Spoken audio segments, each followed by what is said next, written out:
नमस्कार, आदाब, सत श्री अकाल। मैं हूं बिंदिया और आप सबके लिए फिर एक बार लेकर आई हूं स्पॉटलाइट का एक और अंक। और आज स्पॉटलाइट में हम लोग बात करेंगे शेयर मार्केट की, शेयर होल्डिंग की और उससे जुड़े हुए अन्य कई मुद्दों की, जिनके बारे में शायद कॉमनली हम लोग नहीं जानते हैं और नजरअंदाज कर देते हैं। और इन सब पर बात करने के लिए मेरे साथ स्पॉटलाइट में आज स्टूडियो में मौजूद हैं जम्मू के शेर खान आउटलेट्स के डायरेक्टर अजय कपूर जी। अजय जी, आपका बहुत बहुत स्वागत है। Thank you. स्पॉटलाइट में क्योंकि हम लोगों की बेहतरी के लिए बात करते हैं और ऐसी शख्सियात से इनकी मुलाकात कराते हैं जो इनकी बेहतरी के लिए कहीं ना कहीं काम कर रही हो, तो आप ऐसे एक अरीना में काम कर रहे हैं जो अरीना कॉमन लोगों से, मिडिल क्लास लोगों से कहीं अछूता हुआ है। तो सबसे पहले तो जानना चाहेंगे कि शेयर मार्केट है क्या? देखिए, शेयर मार्केट के बारे में अगर हम लोग पूरा बेसिक तरीके से बात करें तो कॉरपोरेट जितने भी लोग हैं, ये सब प्रमोटर्स हैं। इनको जब भी कभी पैसा की ज़रूरत पड़ती है अपने बड़े बड़े कैपिटल इंटेंसिव यूनिट्स चलाने के लिए या मैन्युफैक्चरिंग इंडस्ट्री चलाने के लिए, सर्विस इंडस्ट्री चलाने के लिए, तो अपना लिमिटेड कैपिटल होता है उनके पास। वो कुछ कैपिटल बैंक से फाइनेंस कराते हैं और बाकी जो है वो आईपीओ करके एक टेक्निकल वर्ड रहता है, इनिशियल पब्लिक ऑफरिंग्स से, पब्लिक से वो पैसा जो है वो लेते हैं और वो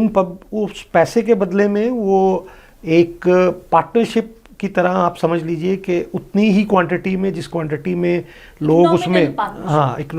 उसमें जितना भी पैसा लोग डालते हैं उतनी ही प्रो राटा बेसिस पे उसको उतनी ही percentage of share holding allot कर दी जाती है। और फाइनली वो जो पैसा है, जो शेयर होल्डिंग है, वो स्टॉक मार्केट के थ्रू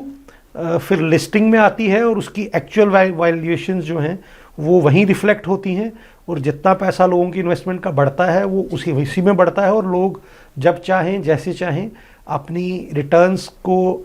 वहाँ एनकैश कर सकते हैं एक अच्छी एप्रिसिएशन के साथ। बिल्कुल, आप कह रहे हैं कि इनकैशमेंट की भी इसमें एक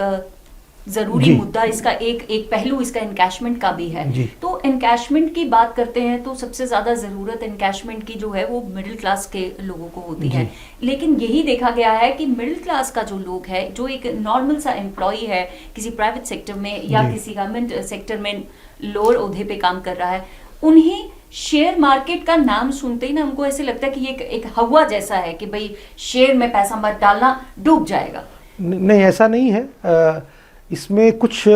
रीजंस हैं जिसकी वजह से ऐसा एक सोसाइटी में या मिडिल क्लास फ्रेटर्निटी में ऐसा सोच बन गई है। एक तो डेफिनेटली उन लोगों की अर्निंग्स एक लिमिटेशंस हैं उनकी। उनको अपना बजट में अपना घर भी चलाना है, अपने आप को मेंटेन भी करना है और लिमिटेड सेविंग्स हैं। तो उनकी सोच ये रहती है कि हम ऐसी जगह पे पैसा डालें जहां रिटर्न्स तो आए लेकिन रिस्क फ्री रहे या कम से कम रिस्क रहे। तो एक तो रिस्क एपिटाइट लो होने की वजह से वो लोग इससे थोड़ा सा अछूते रहते हैं। और दूसरा जो सबसे बड़ा रीज़न है वो हमारी स्टेट में, मैं पर्टिकुलरली कहूँगा, बाहर तो इम्प्रूवमेंट है, फाइनेंशियल लिटरेसी की बहुत ज़्यादा ज़रूरत है। फाइनेंशियल प्रोडक्ट्स के बारे में अवेयरनेस, फाइनेंशियल मार्केट के बारे में अवेयरनेस, इस पे उन लोगों को अपने आप को अवेयर कराना चाहिए। हम लोग फाइनेंशियल लिटरेसी पे बहुत काम करते हैं। रादर मेरा पैशन और मेरा मिशन ही इस मार्केट में आने का ये है कि हम लोग रेगुलर उसके लिए seminars, regular online webinars, regular e form में पूरा का पूरा जितना भी फाइनेंशियल मार्केट से रिलेटेड मटेरियल है ये सब लोगों को प्रोवाइड करते हैं, ताकि वो जितना इसके बारे में लिटरेट हो पाएंगे, अवेयर हो पाएंगे और उसको जान पाएंगे, उसको पढ़ पाएंगे, उतना ही ये उनके अंदर से हवा निकल जाएगा, रिस्क एपिटाइट बढ़ जाएगी और वो लोग इसमें पैसा डालना शुरू कर देंगे। सर, एक जनरलाइज्ड सवाल आता है कि अगर शेयर मार्केट में हम लोग अपना पैसा लगाते हैं तो कितना रिस्क कवर हमें मिल सकता है? देखिए, या इसकी, जैसे आप कह रहे हैं कि रिस्क वैल्यू जो है, इसकी रिस्क लेवल जो है उससे डर जाते हैं लोग, तो ऐसा क्या नॉमिनल काम लोग कर सकते हैं मिडिल क्लास स्पेशली, जिससे उनको शेयर मार्केट में अगर वो अपना पैसा डालें तो उन्हें ज्यादा? देखिए, इसमें अलग अलग सेगमेंट और अलग अलग वर्टिकल्स रहते हैं और अलग अलग इंस्ट्रूमेंट्स रहते हैं। अगर आपने डायरेक्ट स्टॉक मार्केट के से बिल्कुल रूबरू होना है तो आप सीधा स्टॉक मार्केट में शेयर्स पे ही पैसा डाल सकते हैं। अगर आपको लगता है कि नहीं, इसमें मेरे को रिस्क है, इसमें मेरे को अभी नहीं आना चाहिए, या मेरी हार्ड अर्न मनी है, मेरी सेविंग्स हैं, वो कहीं ना कहीं वे रिस्क में आकर लॉस में ना चली कन्वर्ट हो जाए, तो उसके लिए एक और इंस्ट्रूमेंट है जिसको हम लोग म्यूचुअल फंड कहते हैं। और म्यूचुअल फंड में एक प्रोफेशनल पोर्टफोलियो मैनेजर्स के हाथ में वो पैसा दे दिया जाता है, और उससे क्या है कि आपका रिस्क जो कंपोनेंट है और कम हो जाता है। और जितना भी पैसा आप देते हैं, एक तो लिमिटेड पैसा आप स्टॉक मार्केट में डायरेक्ट नहीं डालते हैं, आप जैसे कि बैंक के रेकरिंग डिपॉजिट्स रहते हैं वैसे एक रेकरिंग बेसिस पे आप मंथली वो पैसा उसमें डालिए, या कभी कभी आपको लमसम पैसा भी आ रहा है तो भी उसमें डालिए। तो उसमें आप म्यूचुअल फंड के थ्रू, जिसको हम लोग सिस्टमेटिक इन्वेस्टमेंट प्लान बोलते हैं या लमसम की इन्वेस्टमेंट का प्लान बोलते हैं, उसके थ्रू भी आप इस मार्केट में आते हैं, जिसमें रिस्क कंपोनेंट जो है वो मिनिमल हो जाता है। ऐसा नहीं है कि रिस्क नहीं है, बट रिस्क कंपोनेंट मिनिमल हो जाता है। देखिए, हर एक बिजनेस में रिस्क कंपोनेंट जो है वो हर एक बिजनेस में एक क्रूशियल कंपोनेंट है ही है। ऐसा नहीं है कि किसी भी बिजनेस में रिस्क कंपोनेंट नहीं है, इस बिजनेस में भी रिस्क कंपोनेंट है, लेकिन हम उसको किस कंपनी में इन्वेस्ट कर रहे हैं, उस पे डिपेंड करता है। म्यूचुअल फंड के थ्रू जा रहे हैं या लार्ज कैप कंपनीज में जा रहे हैं, जैसा बड़ी बड़ी कंपनीज अगर आप आईटी की बात करें तो एक जनरल आदमी भी जानता है कि इन्फोसिस जैसी कंपनी या टीसीएस जैसी कंपनी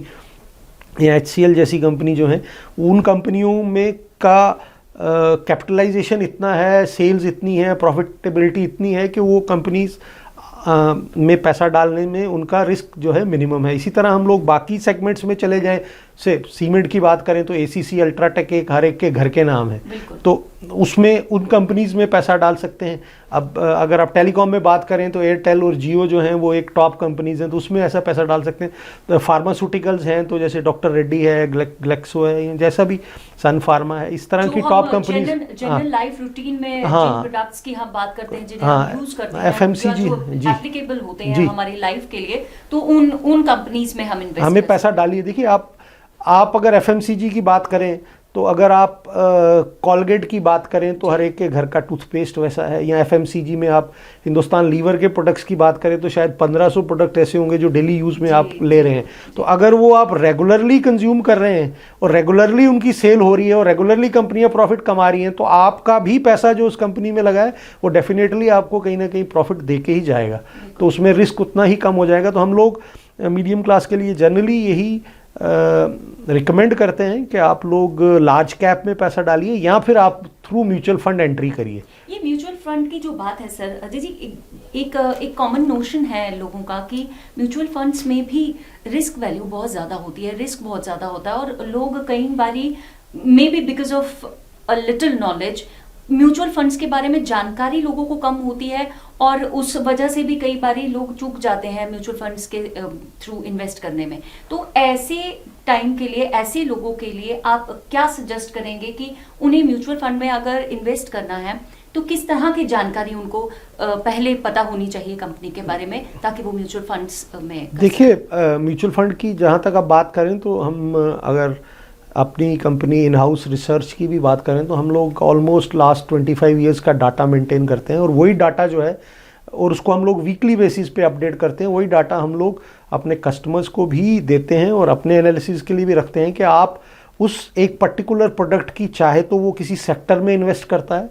चाहे वो लार्ज कैप में इन्वेस्ट करता है या मिडिल साइज़ की कंपनीज में इन्वेस्ट करता है, या वो गोल्ड में इन्वेस्ट करता है, या वो लिक्विड फंड्स में इन्वेस्ट करता है, कहाँ भी इन्वेस्ट करता है, पिछले 25 साल का उसका क्या परफॉर्मेंस है, उसने 25 साल में सिंस इंसेप्शन कितना रिटर्न दिया है,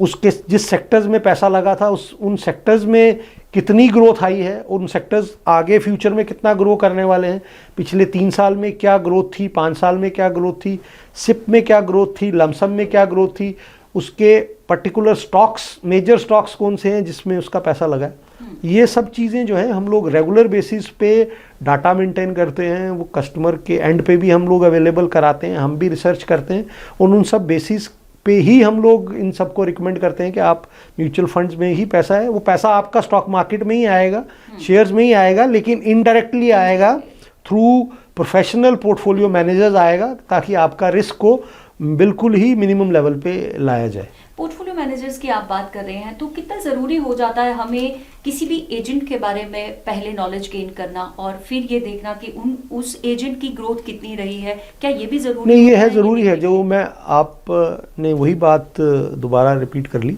कि जैसे हम लोग लास्ट 25 ईयर्स तक का डाटा रेडली अवेलेबल रखते हैं, तो पैरेलली अल्टीमेटली वो जो डाटा है और जो परफॉर्मेंस है और जो रिटर्न है, वो एक पोर्टफोलियो मैनेजर द्वारा किया गया काम ही है जी। उसने ही डिसीजंस लिए कि किस टाइम पे किस सेक्टर में किस कंपनीज में पैसा डालना है और किस टाइम पे किस सेक्टर में वो पैसा प्रॉफिट बुक करके निकालना है और फिर दोबारा दूसरे सेक्टर में या दूसरी कंपनीज में डालना है। तो ये पोर्टफोलियो मैनेजर की काम की ही रिफ्लेक्शन उस रिटर्न्स के बीच में ही दिखाई देती है कि उसने 25 साल में ये काम किया, इन कंपनियों में पैसा लगाया, इतना रिटर्न जनरेट किया, इतना रिटर्न हम लोगों ने इन्वेस्टर्स को उसमें से दिया। तो वो बेसिकली वो जो हम लोग डाटा मेंटेन कर रहे हैं वो पोर्टफोलियो मैनेजर की परफॉर्मेंस का ही डाटा है। तो वो डाटा सब इन्वेस्टर्स के लिए हम लोग अवेलेबल रखते हैं, ऑनलाइन भी अवेलेबल है, हम लोग मेल्स पे भी देते हैं, सब जगह देते हैं, और हम लोग खुद भी अवेलेबल रहते हैं, क्योंकि मैं आज भी यही मानता हूं कि रिसर्च जो है वो इस स्टॉक मार्केट की बैकबोन है। जितना रिसर्च हम लोग करेंगे, जितना हम लोग उस पर काम करेंगे, जितना हम लोग उसके फंडामेंटल्स, टेक्निकल्स, फाइनेंशियल्स के ऊपर बात करेंगे, उतना ही बदलाव है, हर घंटे में बदलाव है। तो ठीक है, एक तो आपको अप टू डेट रहना है, बिल्कुल रहना और है, आपको इन टच रहना है शेयर मार्केट के साथ, ये बहुत ज्यादा जरूरी है। बिल्कुल जरूरी है जी। देखिए, बहुत सारे फैक्टर हैं, माइक्रो फैक्टर्स हैं, मैक्रो फैक्टर्स हैं, ग्लोबल फैक्टर्स हैं, गवर्नमेंट पॉलिसीज़ के फैक्टर्स हैं, इंटरनेशनल नेशनल कोई इवेंट्स फाइनेंशियल होते हैं उसके फैक्टर्स हैं, आप किस सेक्टर की कंपनी में पैसा डाल रहे हैं थ्रू म्यूचुअल फंड या डायरेक्ट, उस कंपनी की करंट सेक्टर की परफॉर्मेंस क्या है, फ्यूचर परफॉर्मेंस क्या रहने वाली है, इन सब चीज़ों को देख के गवर्नमेंट की पॉलिसीज़ क्या उसको फेवर करती है नहीं करती, एक्सपोर्ट में उसका क्या रोल है, इंटरनेशनल उसकी प्राइसिंग कैसे चल रही है, ठीक है ना। ये सब चीज़ों का रेगुलर बेसिस पे हम लोग अपने को भी अपडेट करते हैं और इन्वेस्टर्स को भी अपडेट करते हैं, ताकि अकॉर्डिंगली अगर वो ऑलरेडी उसमें इन्वेस्टेड हैं तो उस पर डिसीजन ले पाएँ, और अगर नहीं इन्वेस्टेड हैं और वो अगर एक अपॉर्चुनिटी आ रही है उसमें इन्वेस्ट करने की, या ये एक टाइम आ गया है उसको प्रॉफिट बुक करने का, वो आदमी उस हिसाब से वो डिसीजन ले पाए और अपनी इन्वेस्टमेंट का ऑप्टिमम रिटर्न जो है वो ले पाए इस मार्केट में। सर, आप गवर्नमेंट पॉलिसीज की बात कर रहे थे, उनकी चेंज की बात कर रहे थे। अब जम्मू कश्मीर की जब हम बात करते हैं तो यहाँ आए दिन एडमिनिस्ट्रेशन लेवल पर भी और ब्यूरोक्रेसी में भी और कहीं ना कहीं सरकारों में भी फेरबदल होता रहता है, और जैसे जैसे फेरबदल होता है वैसे वैसे there is a change in every policy, some are taken back and some new are initiated. तो क्या इस तरह की पॉलिसीज पर जम्मू कश्मीर की शेयर मार्केट पर पर्टिकुलरली कितना ज्यादा इम्पैक्ट पड़ता है, और क्या रिस्क लेवल जम्मू कश्मीर की पब्लिक के लिए शेयर मार्केट में ज्यादा हो जाता है? देखिए, सबसे पहले तो जम्मू कश्मीर की जो गवर्नमेंट पॉलिसीज़ हैं उनका इम्पैक्ट लोकल J&K की इंडस्ट्री पे या ट्रेड पे या लोकल जो भी टूरिस्ट ओरिएंटेड प्लेसेस हैं या हमारी जो जैसे इंडस्ट्रियल पॉलिसी आई उस पे है। हमारी ये एक और भी मैं इस बात को बहुत कम एक्सपोजर समझता हूँ कि हमारे आज तक हमारी स्टेट में सिर्फ 3 ही कंपनीज हैं, जिसमें एक J&K बैंक है और एक सर्वेश्वर फूड्स करके हैं ब्रांड है, और एक अभी डेनप्रो करके एक डेंटल डेंटल इंस्ट्रूमेंट्स और उसके जितना भी उसका लैब इक्विपमेंट और उसका सारा है, उस प्रोडक्ट्स के बारे में जो का मैन्युफैक्चरर हैं, वही 3 कंपनीज हैं जो अभी तक जिनका एक्सपोजर स्टॉक मार्केट में है। मतलब हम लोग तो ये चाहते हैं कि वो और से और कंपनियां, बड़ी से बड़ी कंपनियां, छोटी से छोटी कंपनियां भी अपनी फाइनेंशियल नीड्स के लिए इस मार्केट में आएँ, हमारी स्टेट से आएँ। क्योंकि ये पैसा एक डेट फ्री पैसा है, इसमें इंटरेस्ट नहीं है। यहाँ पे मैक्सिमम जो पैसा है लोग अपने पैसे के अलावा बैंकिंग और फाइनेंशियल इंस्टीट्यूशन से रेज करते हैं। आज के कम्पिटिटिव वर्ल्ड में, आज के इस थोड़े टफ टाइम में पैसा डेट फ्री रहे, बिना इंटरेस्ट के रहे, तो परफॉर्म करना और रिटर्न निकालना और सस्टेन करना ज़्यादा ज़रूरी है। जबकि तो उसके लिए हम लोग ये चाहते हैं कि जितनी भी बड़ी परफॉर्मिंग यूनिट्स हैं, परफॉर्मिंग इंडस्ट्रीज़ हैं, सर्विस इंडस्ट्रीज़ हैं, वो जितना ज़्यादा से ज़्यादा इस मार्केट में आएँ, स्टॉक मार्केट में आएँ, उनको एक्सपोजर मिले, उनको IPOs के थ्रू और FPOs के थ्रू पब्लिक से पैसा मिले, वो डेट फ्री हो पाएँ या लो डेट पे काम कर पाएँ और अच्छी रिटर्न दे पाएँ, और लोग भी उनमें कॉन्फिडेंस के साथ और उनकी क्रेडिबिलिटी को देखते हुए उसमें पैसा लगाएं तो फिर यहाँ की मार्केट भी, स्टॉक मार्केट की में उसका एक्सपोजर बढ़ेगा तो लोगों की इन्वेस्टमेंट बढ़ेगी, उनकी रिटर्न बढ़ेगी और लोगों का को एक और एवेन्यूज़ मिलेंगे। यहाँ के बैठ के वो अभी तो बुक्स से या ऑनलाइन ये डाटा देख सकता है कि एक पर्टिकुलर कंपनी, IT की कंपनी या कौन सी कंपनी, या जैसे किसी भी company, pharma company, FMCG company कैसा परफॉर्म कर रही है, लेकिन लोकली वो यहाँ पे अगर कंपनियाँ IPOs में आएंगी, वो उन मैनेजमेंट से यहाँ इंटरेक्ट कर सकता है, यूनिट देख सकता है, उनका परफॉर्मेंस के बारे में देख सकता है, उनकी AGMs अटेंड कर सकता है। तो ये सब चीज़ें करके उसको और एक्सपोजर बढ़ेगा और अवेयरनेस बढ़ेगी और फाइनली उसमें जो फाइनेंशियल लिटरेसी लेवल उसका बढ़ेगा तो उसका कॉन्फिडेंस भी बढ़ेगा, हमारे यहाँ इन्वेस्टमेंट का लेवल भी बढ़ेगा और लोग और इसमें आएंगे। इसमें सबसे इम्पोर्टेंट बात मैं एक और आपको बताना चाह रहा हूँ कि सेविंग के लिए भी डिफरेंट एवेन्यूज़ हर आदमी एक्सप्लोर करता है। तो आज की डेट में अगर आप बैंक FDs की बात करें जिसमें लोग पैसा रखते हैं अपनी सेविंग्स का, तो बैंक FDs जो हैं वो प्रिविलेंट जो इन्फ्लेशन है मार्केट में उससे नीचे है। तो हमारा पैसा instead of growing it is devaluing in the banking sector. Second is the gold market in which people invest. Gold market में क्या है कि एक 3 साल के 30-35 हज़ार की रेंज के बाद एक क्वांटम जंप आया और वो अब 45-50,000 की रेंज में है और एक ये साइक्लिक एप्रिसिएशन है और अगले 3 साल या 4 साल के लिए इसमें हमें और एप्रिसिएशन इमीडिएटली नहीं दिखती है, इसी रेंज में ये रहेगा। और तीसरा जो है वो रियल स्टेट है। एक तो रियल स्टेट में पैसा, बड़ा पैसा लगता है आज की वैल्यू टाइम में, छोटा पैसा इन्वेस्ट नहीं हो सकता है, छोटी छोटी सेविंग्स वाला। दूसरा पैन इंडिया जो है वो पिछले 5 साल की जो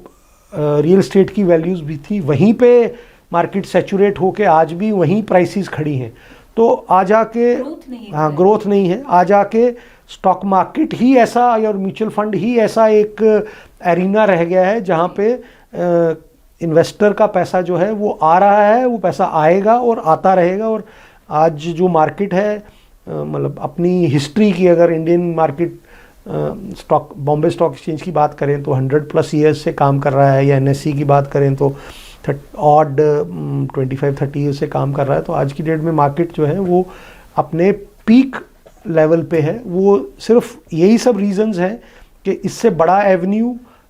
मार्केट में अवेलेबल नहीं है और इससे बड़ी रिटर्न मार्केट में अवेलेबल नहीं है। तो कस्टमर जो है इसमें पैसा डाल रहे हैं और डालते रहेंगे। एक short investment and quick regain जो है उसका एक सबसे अच्छा तरीका है स्टॉक। बिल्कुल इसमें लिक्विडिटी की कोई इशू नहीं है। आप आज चाहें, आज अपना आप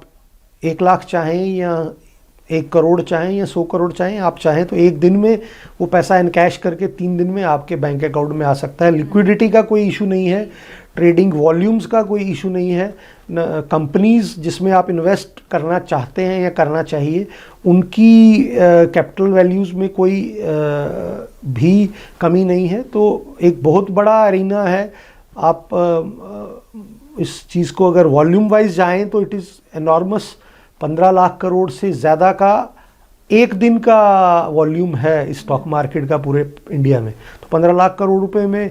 1000, 10,000, 2 लाख, 5 लाख, 10 करोड़, 50 करोड़ का वॉल्यूम अब्जॉर्ब होना कोई बहुत बड़ी बात नहीं है। तो एक बहुत बड़ी लिक्विडिटी इस मार्केट में है, एक बहुत बड़ा स्कोप इस मार्केट में है और आने वाले टाइम पे